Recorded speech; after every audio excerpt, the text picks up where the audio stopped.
Une question et seulement 2 réponses possibles, oui ou non. Le référendum instauré par Charles de Gaulle en 1958 a marqué la vie politique de la Ve République. Vu tantôt comme un outil efficace d'expression populaire, tantôt comme une arme politique redoutable, il dort depuis 20 ans dans les tiroirs du pouvoir. Mais Emmanuel Macron pourrait bien le remettre sur le devant de la scène. Je suis Charlotte Baris et vous écoutez Au nom du peuple, une série originale de La Loupe, le podcast quotidien de l'Express. Épisode 4, 2005, le traumatisme du non. Au nom de la France, je vous demande de répondre oui. Dites non. Ah oui. Plusieurs référendums au sens de l'article 11 de la Constitution. Non. J'espère bien que ce sera le oui. Se prononcer par la voie du référendum. Non. Sur les marches de l'Opéra Garnier à Paris, sur l'autoroute à Chalon-sur-Saône ou encore au péage de l'A63 près de Biarritz, ce 15 décembre 2018, les mêmes scènes se rejouent partout en France. Des manifestants en colère qui bravent le froid et la pluie, bloquent les routes, scandent des slogans et portent tous le même vêtement devenu un symbole, le gilet jaune.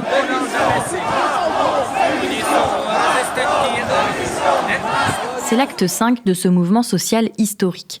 33 500 personnes ont manifesté ce jour-là selon le ministère de l'Intérieur. C'est un peu moins que les semaines précédentes, mais la colère, elle, ne retombe pas. Et les annonces d'Emmanuel Macron, 5 jours auparavant, n'ont rien apaisé, bien au contraire.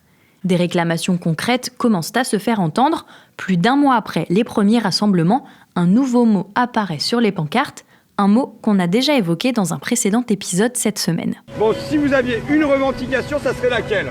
RIC. Je suis venu parler du RIC, du référendum d'initiative citoyenne, la clé qui nous permettra de récupérer du pouvoir, de pouvoir changer la Constitution, destituer le président si on veut. Le besoin de démocratie directe éclate au grand jour, et si les manifestants proposent de nouveaux outils pour participer au processus décisionnaire, c'est parce que le dernier référendum classique ne leur a pas laissé de très bons souvenirs. À ce sujet, j'ai d'ailleurs retrouvé dans les pages de l'Express une analyse intéressante. C'est une interview du politologue et sondeur Jérôme Sainte-Marie qui date de novembre 2018. En pleine crise des Gilets jaunes, il distingue 3 caractéristiques aux sympathisants du mouvement. D'abord, ce sont souvent des employés ou des ouvriers. Ils viennent de petites communes et l'expert ajoute, je le cite, « Un 3e clivage se superpose, il est politique. C'est celui qui opposait la France du oui et la France du non lors du référendum sur l'Europe de 2005. » Ceux qui ont voté non à la Constitution européenne en 2005 auraient donc 13 ans plus tard enfilé un gilet jaune. Et dans cet épisode, on va tenter de comprendre pourquoi l'ombre de ce référendum plane encore sur la politique française.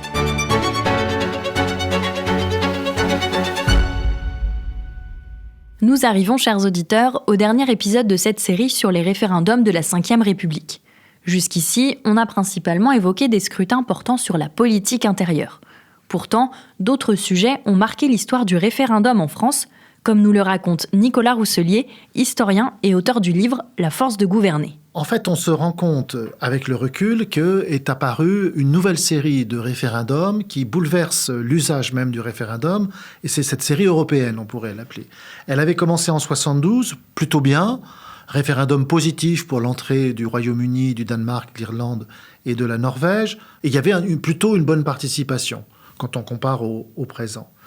Même chose pour le 2e, en 92, Maastricht. Donc là, c'est pour ratifier un traité européen qui a, là encore, c'est une étape d'élargissement, mais c'est surtout une étape de renforcement des institutions européennes.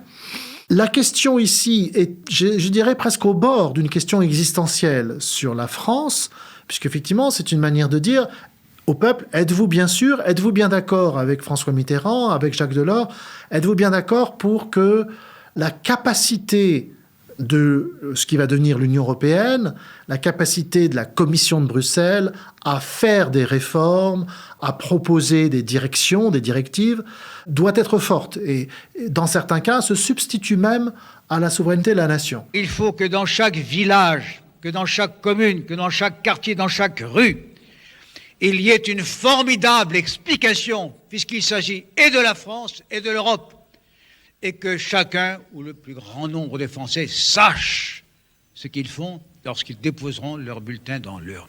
Donc là, on sent qu'il y a quelque chose d'existentiel. D'où 70% de participation.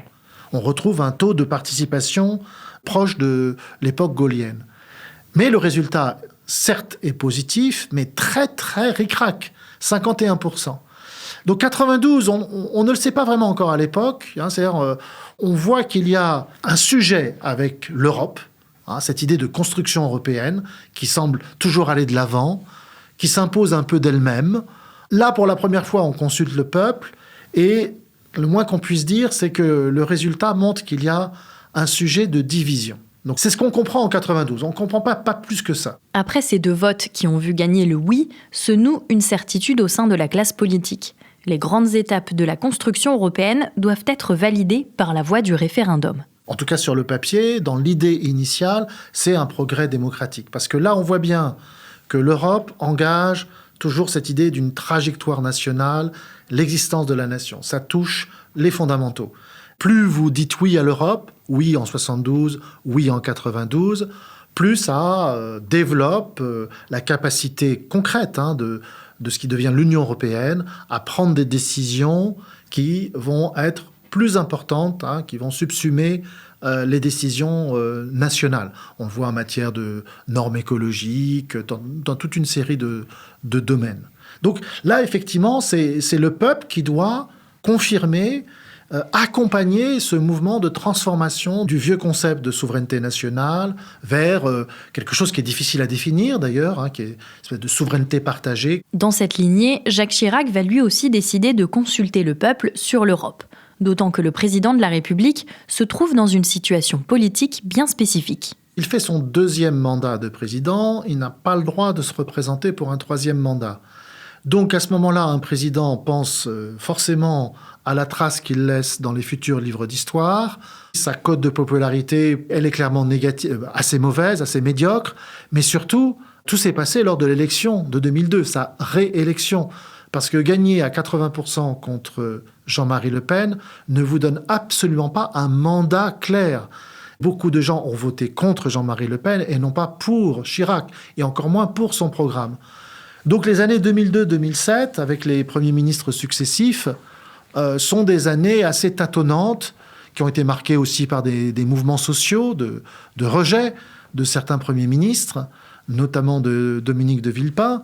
Donc la situation en interne n'est vraiment pas bonne, elle n'est pas catastrophique, mais elle n'est pas porteuse. Les hommes politiques sont obsédés par l'histoire, et finalement, Chirac pense que la grande histoire est du côté d'une réussite de la construction européenne qui passe une vitesse supérieure, et qui serait finalement un oral de rattrapage par rapport à un écrit à l'intérieur de la politique française qui est assez moyen.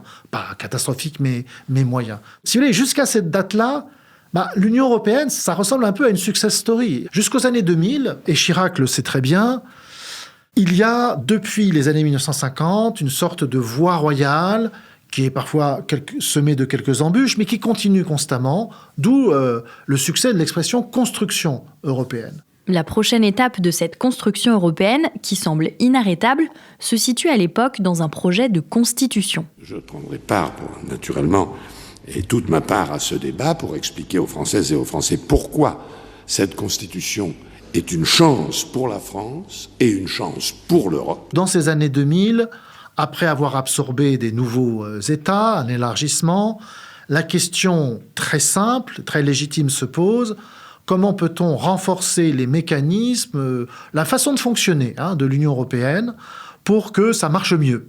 Mais ça marche mieux dans le sens d'une intégration, c'est-à-dire plus d'Europe.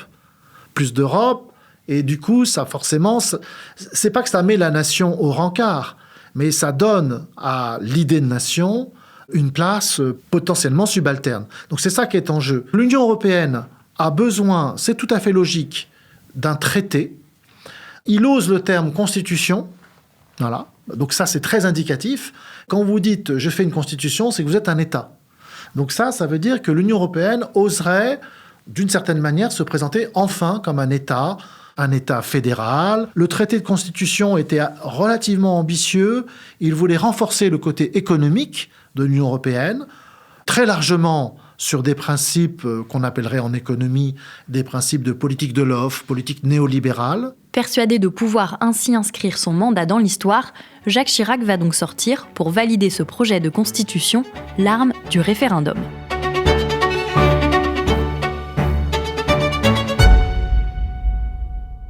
Nicolas Sarkozy et François Hollande qui posent ensemble pour la une d'un magazine. Sourire aux lèvres, costume noir et cravate bleu marine, les deux adversaires politiques apparaissent comme des copies conformes sur la couverture de Paris Match du 14 mars 2005. Ils affichent, tous les deux, leur soutien au projet de constitution de l'Union européenne. Car pour une fois, le référendum ne ressemble pas à un plébiscite pour ou contre le président de la République. Chirac lui-même l'avait indiqué, qu'il ne voulait pas que ce soit sur sa personne. Mais de toute façon, ça ne peut pas l'être compte tenu du paysage politique, parce que d'autres grandes personnalités politiques se sont prononcées pour, et vous avez un peu un brouillage des lignes. C'est-à-dire qu'à la fois, il y a une convergence vers le oui, de Chirac et de ce qui, à l'époque, est le grand parti de gauche, le Parti socialiste, qui appelle à voter oui, pas tout le Parti socialiste, mais l'essentiel. Là, vous avez une convergence plutôt sur l'aspect institutionnel que propose le traité de constitution, c'est-à-dire les aspects qu'on pouvait considérer comme positifs, où l'Europe serait à la fois plus forte, c'est pas négligeable dans un environnement international, et puis elle serait plus démocratique, c'est-à-dire elle se soumettrait plus directement à une élection populaire. Donc ça convient à tous ceux qui sont européanistes de tradition, surtout la gauche socialiste, les centristes, par exemple. C'est pas forcément l'ADN de la droite gaullienne, mais la droite gaullienne s'est toujours ralliée. Finalement, De Gaulle lui-même s'est rallié pragmatiquement à ce chemin européen, tout en voulant donner la primauté aux États. Jacques Chirac s'est rallié lui aussi à la construction européenne. Pourquoi ? Parce que on se dit, en fait, l'Union européenne sert d'instrument au développement de la France. Le développement économique, mais aussi, en fait, le développement de la puissance. Ça, c'est compatible avec l'esprit gaullien, de faire de l'Union européenne, en fait, un démultiplicateur de la puissance ou de ce qu'on peut penser être la puissance française. Si les deux principaux partis politiques soutiennent ce projet de constitution, ce n'est pas le cas de tous les Français. À moins de 10 jours du référendum, la France est donc plus que jamais au centre des regards en Europe et ce sont maintenant les dirigeants de tout le continent qui se portent à la rescousse du oui. À Nancy, invité par Jacques Chirac, le chancelier allemand et le président polonais ont lancé un appel solennel. Ils ont aussi exclu toute idée de renégociation en cas de victoire du non. Dans ces années 2000, il y a les déceptions qui sont nées, par exemple, de l'expérience Jospin, la défaite au premier tour de Jospin. Il y a des phénomènes, par exemple, comme les travailleurs européens détachés, donc qui peuvent venir travailler, par exemple, en France, ce fameux plombier polonais. Donc on disait que ça casse le modèle social. Voilà, donc il y avait comme ça des signes qui étaient passés un peu sous les radars, visiblement, de grands penseurs politiques comme Chirac ou comme la gauche, le Parti socialiste, mais qui auraient peut-être pu être mieux perçus parce que ça travaille la société en profondeur. Et ces petits canaux qui critiquaient l'Europe, il y a trop d'Europe, ou elle est injuste, elle devient un risque pour la protection sociale. Tous ces petits canaux, vont converger. Le moment référendaire devient une cristallisation de ces petits canaux qui traversaient la société. Et en ce sens, ceux qui vont être contre le référendum, qui vont appeler à voter non, vont avoir beau jeu, cette bonne guerre, de dire il faut voter contre le système. C'est-à-dire que ce qui fait système, c'est à la fois la bureaucratie européenne, telle qu'on la voit, telle qu'on en fait un spectre, et puis le système en France, c'est-à-dire cette convergence droite-gauche. Parmi les partisans du non, on trouve en première ligne l'extrême droite. Le Front National de Jean-Marie Le Pen dénonce la perte de souveraineté française qu'impliquerait cette constitution. Les Français ne savent pas où ils vont, mais ils savent qu'ils vont dans le mur. Ils ne savent pas exactement à quelle distance il est, et ils savent que ce sont les gens qui les ont conduits jusque-là qui sont responsables de ce qui va se passer. Il y a aussi des individus qui représentent parfois une tendance, par exemple au sein du Parti socialiste, une tendance minoritaire, mais qui sort en quelque sorte du parti pour faire campagne pour le non. Donc l'aile gauche du Parti socialiste, avec un personnage de l'époque qui s'appelait Henri Emmanuelli, a mené un combat contre. Un autre membre du Parti socialiste, bien connu aujourd'hui, va lui aussi s'opposer au néolibéralisme du texte. Le nom socialiste existe, il prend sa place dans le nom de gauche. Osez-vous battre. La fatalité néolibérale n'est pas invincible.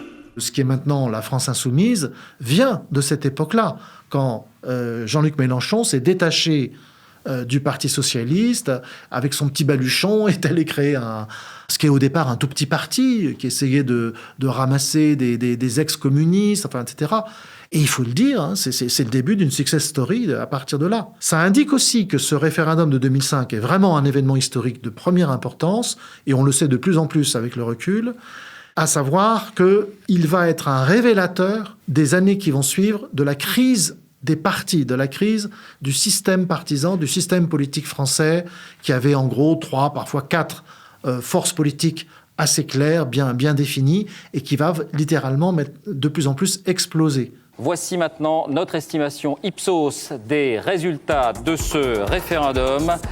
Les Français rejettent la Constitution européenne. Le non l'emporte largement, 55%. Les conséquences immédiates, c'est que les 2 dernières années du dernier mandat de Chirac sont des années assez immobiles.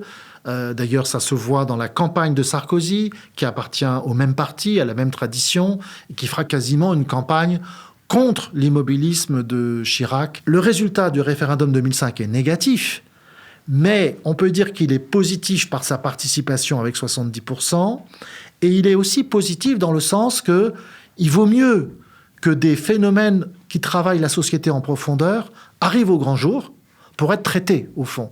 Et donc, après 2005, il y aurait l'enjeu de dire, bon, cette version-là de l'Europe, ça ne marche pas, on reprend les choses, fondamentalement, et ensuite on revient devant le peuple, assez vite, pour proposer une deuxième version, en quelque sorte.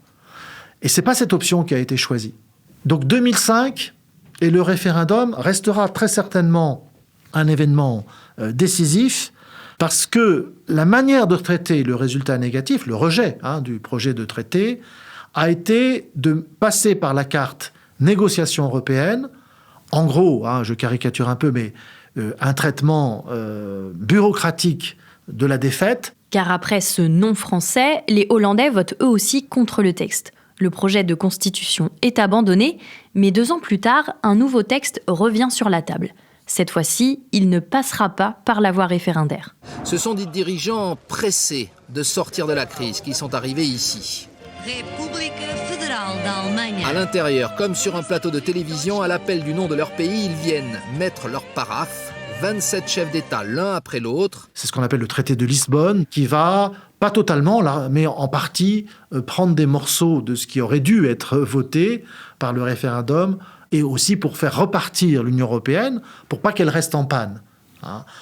En fait, si on avait écouté le référendum négatif, son message n'était pas si clair que ça, il n'était pas si clairement anti-européen, et il aurait pu être, on reprend les choses, on écoute le résultat, on reprend les choses, on modifie telle chose et telle chose. Et ensuite, on essaye de refaire partir l'Union européenne. Voilà. Donc ça, c'est pas ce qui a été fait. Ce qui fait que ce référendum, il a 20 ans. Voilà, on fête finalement son 20e anniversaire. Et c'est paradoxal, parce qu'il montre en quoi, quand on pose une question existentielle, un référendum est un bon instrument. Parce qu'il est simple. Il est simple pour le citoyen. Le citoyen a son mot à dire. Et son mot à dire est fort parce que la question est simple. Mais en même temps, comme il a été négatif, il a mis une claque dans la classe politique. Ensuite, ça a refroidi tous les présidents successifs qui ont suivi, Sarkozy, Hollande et Macron. Les Français ont fermé la porte, alors les politiques passent par la fenêtre. Voilà le sentiment partagé par les partisans du non de 2005 après la ratification du traité de Lisbonne. Et cette rancœur va planter les graines des fractures sociales et politiques actuelles.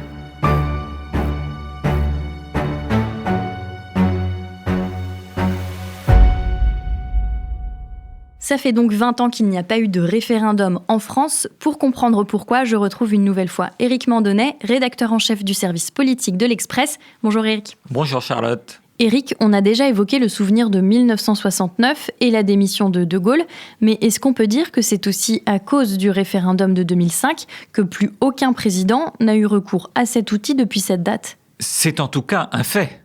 Voilà 20 ans qu'aucun président n'a osé appuyer sur le bouton référendum. C'est bien la preuve que le précédent de 2005 a marqué, a hanté les esprits des présidents, et cela pour plusieurs raisons. C'est une rupture de confiance très forte que le référendum de 2005 introduit par le résultat, la victoire du non, et par les conséquences qui sont tirées du résultat. Et c'est en ça que la trace du référendum de 2005 est pérenne, qu'elle dépasse de beaucoup le sujet et les années qui ont suivi la fin de la présidence Chirac.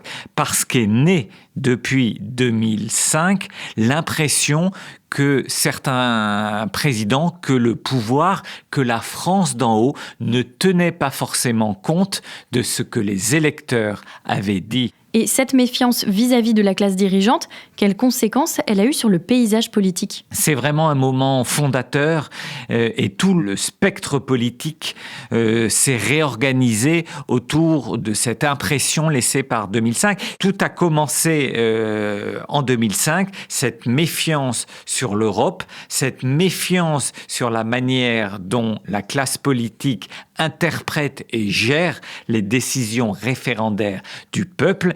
Et cela participe aussi de la montée de l'extrême droite qui avait commencé bien évidemment avant, mais qui va se poursuivre après ce référendum. Pourquoi ça participe à la montée de l'extrême droite ? Alors, l'extrême droite, en réhabilitant sans cesse le référendum, en promettant d'organiser une multitude de référendums, se pose en anti-2005. On ne vous a pas écouté à l'époque. Nous, on vous consultera sur toutes les questions importantes. On en arrive donc à la crise politique d'aujourd'hui. Est-ce que le référendum pourrait, en quelque sorte, relancer Emmanuel Macron et l'aider jusqu'à 2027 ? Emmanuel Macron est aujourd'hui dans une position évidemment difficile où chaque mois pris est un mois gagné. Et son obsession est plutôt de gratter un peu de temps plutôt que de se lancer dans des grands débats qui fractureraient la société. Il a promis plus souvent qu'à son tour, et encore le 31 décembre dernier, qu'il consulterait les Français. Avec Emmanuel Macron, la parole est tout sauf performative. On n'en est donc pas là. L'organisation d'un référendum aujourd'hui a du plomb dans l'aile. L'important, c'est que la France se dote d'un budget et c'est que la France ait un Premier ministre qui réussisse à tenir un tout petit peu debout. Je ne sais pas si la question du référendum reverra le jour d'ici la fin du quinquennat. Merci beaucoup Éric pour ton analyse sur ce scrutin et sur les 3 autres référendums que nous avons évoqués cette semaine. À bientôt. À bientôt. Merci également à l'historien Nicolas Rousselier qui nous a accompagnés tout au long de ces 4 épisodes. Je vous rappelle le titre de son livre « La force de gouverner » chez Gallimard. C'est la fin de cette série sur les référendums qui ont marqué la Ve République. Si elle vous a plu, pensez à en parler autour de vous. Et pour ne pas rater nos prochains podcasts, vous pouvez vous abonner sur votre plateforme d'écoute, par exemple Deezer ou Castbox. Au nom du peuple est une série originale de La Loupe, le podcast quotidien de l'Express, écrite par Solène Alifa et réalisée par Jules Cros. Je vous retrouve demain pour passer à La Loupe une actualité de la semaine.